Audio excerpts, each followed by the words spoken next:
Good evening, gospel revolutionaries around the world. As you know, I am Michael Williams, and we get to spend the next few minutes together.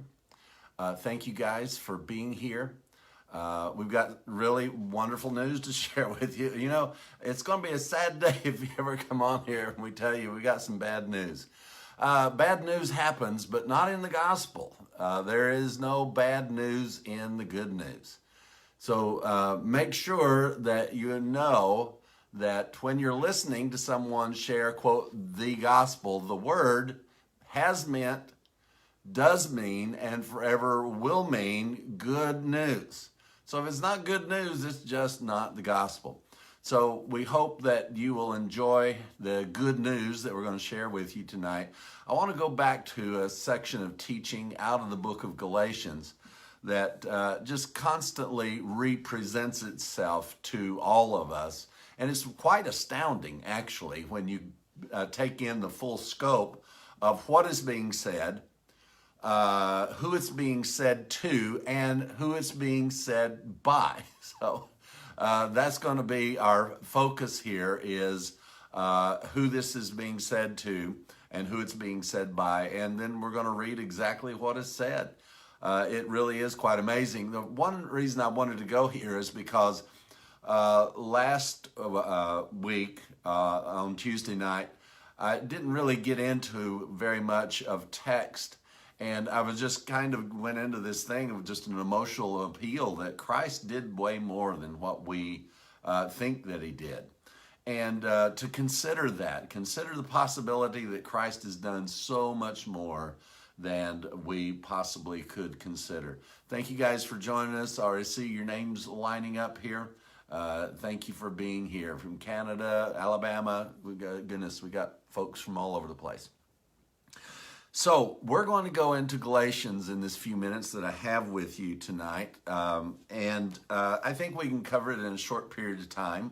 And sometimes that does good to hold the continuity of the thought by going through it at a relatively good clip, instead of getting bogged down on one particular verse or something. And because we are so inclined to stop on a verse and to only try to understand text from a verse. But we don't understand text from a verse. You understand text from text. Wild concept, I know, but that is how you understand anybody's writings. It doesn't make any difference whose they are. We're going to start in Galatians chapter 2, verse 9. This encounter is so profound, it really is very much worth going over and over and over again. I never get tired of it, and I know that you folks in the Gospel Revolution don't either. But hang in there with us, and let's go through these verses real quickly, and it'll be refreshing for you. It'll be exciting, and I'll guarantee you it's going to be insightful. All we have to do is read what Paul said. Oh my gosh, this dude was kind of direct. Verse 9 of Galatians chapter 2. And when James, Peter, and John, who seemed to be pillars. Now, first off, you have to understand Paul's teaching. And Paul has said here, he's addressing Peter, James. The subject is about Peter, James, and John. And he said that they seemed to be pillars. Is that really the sarcasm coming across here? Yes, it really is sarcasm.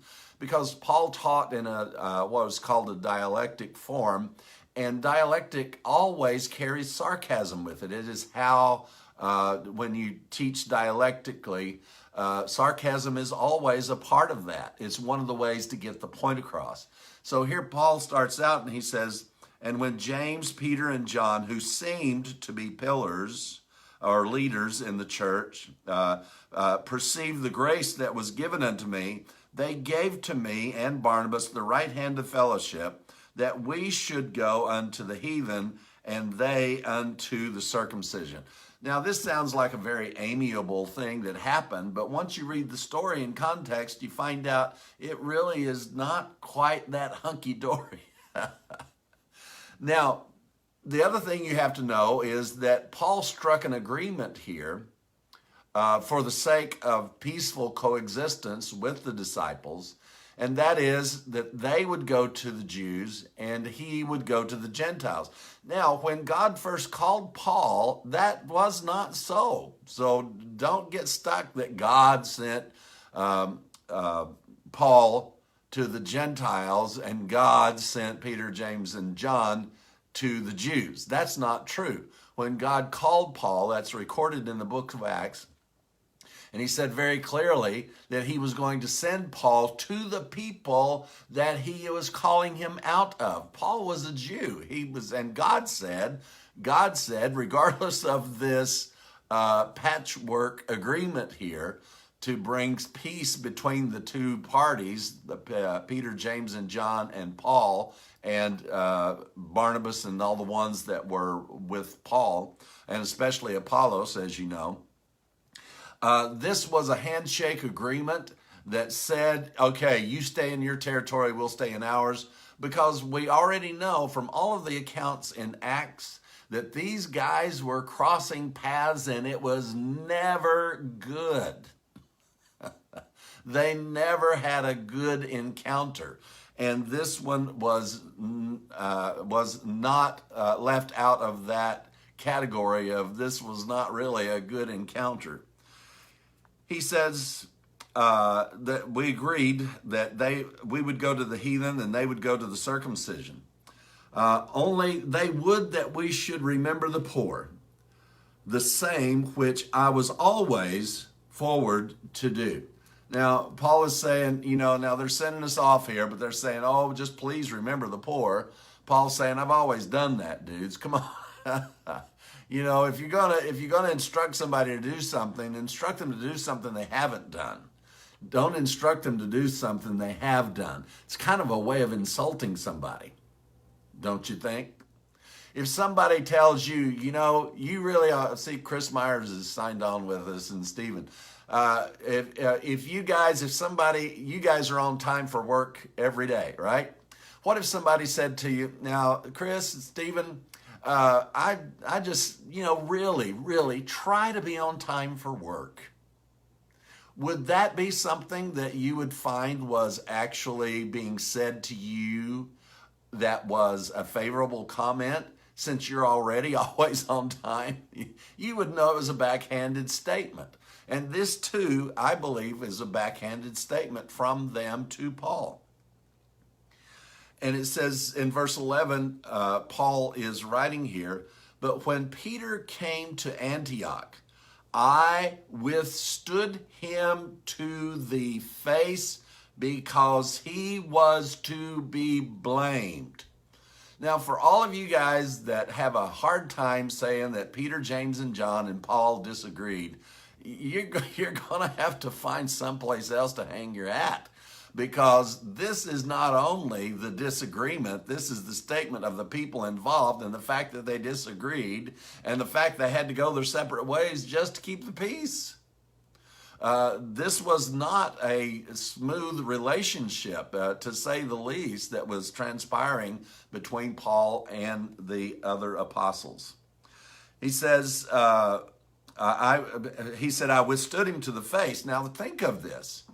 Paul's saying, I went directly face to face with Peter, and I withstood him because he was to be blamed. For before that certain came from James, he did eat with the Gentiles. But when they were come, when James and John had come, he said, when they came, he withdrew and separated himself, fearing them which were of the circumcision. Who was he afraid of? Who was Peter afraid of? He was afraid of James and John. That's who he was, because they were of the circumcision. And Peter just thought, man, instead of fighting, you think there was just disagreement between Paul and Peter, James, and John. Here you've got Peter, who was the one who had the sheet let down from heaven telling him, don't call unclean what I have cleansed. He started eating with Gentiles, and then he got afraid of these guys. Now, there was intimidation going on here. it's obvious that there was strong intimidation going on to the point that it struck fear in the heart of Peter. And it struck such fear in his heart, he just said, my best way to handle this is just don't show up. You know, those family get-togethers sometimes that it's just best not to show up. So he goes on here and says, and the other Jews dissembled likewise with him, insomuch that Barnabas also was carried away with their dissimulation. So even Paul's cohort, his sidekick here, he got caught up in this. James had a very powerful role in the church. Not one anybody ever assigned him to, not one anybody elected him to, not anyone that even God called him to. There's no record of that. The dude just wound up as the brother of Jesus taking over. That's the best you can say, because there is no record. There is no biblical record of James ever being called, James ever being appointed, James ever coming to that position that he would have been taking over the entire Christian community as he did. He says, but when I saw that they walked not uprightly according to the truth. Now, he is talking about Peter, James, and John, and all of the Jews that followed them. And now he's having to address Barnabas, his own cohort with him. And he says, but when I saw that they walked not uprightly according to the truth of the gospel. Paul said, Peter, James, and John, and the Jews, and now Barnabas, who got sucked into it, were not walking uprightly according to the truth. Man, how many times did you ever hear somebody in the Christian community say, oh man, they're not walking uprightly? Well, what is not walking uprightly? Number one, if you're judging somebody for the way they're living or whether or not they believe or not. Goodness gracious, we would be judging everybody. But let me tell you, Paul was very specific about what this not walking uprightly was. And he is saying here, as he continues on, that this whole issue of trying to get people to follow the law, finding a difference between Jews and Gentiles, this is wrong, dudes. You're trying to say Gentiles can't eat with the Jews, that they are not clean, when Jesus said, don't call unclean that which I've cleansed. You know, Peter would have had some reason to make this change if it hadn't been Jesus himself that told him, don't do this stuff. Somebody have to have a lot of power for a man who knew Jesus personally and had him appear to him after the resurrection, explain to him how to think about something, and then his own brother then intimidate him to the point to where that he disobeyed Christ himself. No wonder Paul was upset. No wonder I'm upset. This is still going on to this very day. Goodness gracious. People trying so hard to keep the law to insult the grace of God. He says, but when I saw that they walked not uprightly according to the truth of the gospel, I said unto Peter before them all, if thou being a Jew livest after the manner of Gentiles, and not as do the Jews, why do you compel the Gentiles to live like live as the Jews do? What's wrong with you? Why are you compelling one person to go to one denomination over another denomination? He says, who are all Jews by nature and not sinners of the Gentiles. And verse 16, he's simply saying they're not under the law. Verse 16, knowing that a man is not justified by the works of the law, but by the faith of Jesus Christ. but by the faith of Jesus Christ. That's how we're justified. We're not justified by any other means. We're not justified by the group we're in. We're not justified by the law we keep. That it is so that we won't have any justification to call upon at all. Therefore, we are justified by the faith of Christ. Even we have believed in Jesus Christ. Now, I want you to see which came first, the cart or the horse. There were people who believed, but they believed in the Christ whose faith had redeemed them. They didn't use their faith to get redeemed. They didn't use their faith to get saved. They didn't have any faith. This is just the word believe. They just believed. It's like, well, if Jesus did it, what can we do about it? That's all man can do with the faith of Christ, is stand back and say, well, he did it. What can we do about it? And the answer to that question, that rhetorical question, is nothing. You can't do anything.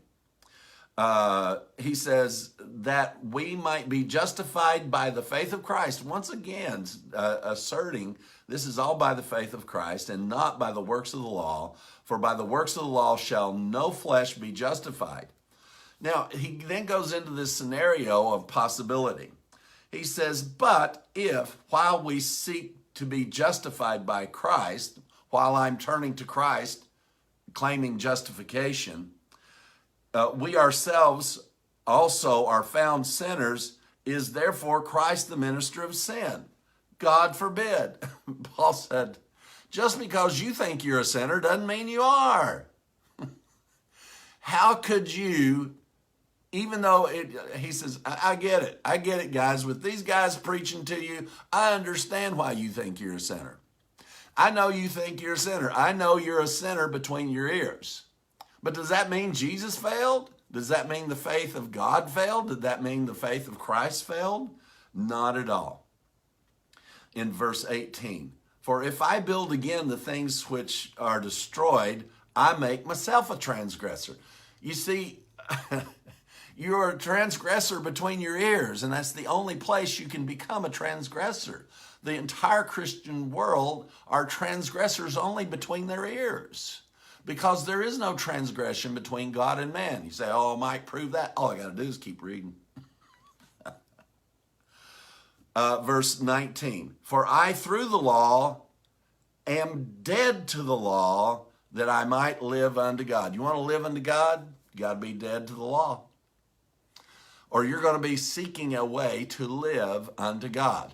Otherwise, you're just living unto God. Everything you do, everything you breathe, everything you eat, everywhere you go, everything you do, you're living unto God. Unless you get under the law and make yourself a sinner in your own brain again, then you're going to be back under Christianity or some other religion, and you're going to start struggling to try to be right with God all over again, and your stinking self-righteousness is going to get in the way. So just leave it all behind. Let's leave all of that self-righteousness behind. He says in verse 20, I am crucified with Christ. You see, Paul talked about if we suffer with him, we'll also reign with him. Now, the Catholics took that and put it on steroids, said, oh man, you got to suffer with him if you're going to reign with him. So they go through all these suffering doctrines, and they've said sickness is suffering, this is the sufferings of Christ on you. And, if all bad things were joining in the suffering of Christ. Let me tell you, Paul tells you exactly here how you join in on the sufferings of Christ. I am crucified with Christ. You can't do suffering outside of the fact you were crucified with Christ. Stop claiming your own suffering to be beneficial spiritually. Your suffering has no spiritual benefit whatsoever. It just hurts. And sometimes it hurts pretty bad. But it doesn't, man, and the way that people spiritualize, even just suffering, it's just like, how ignorant could we possibly become?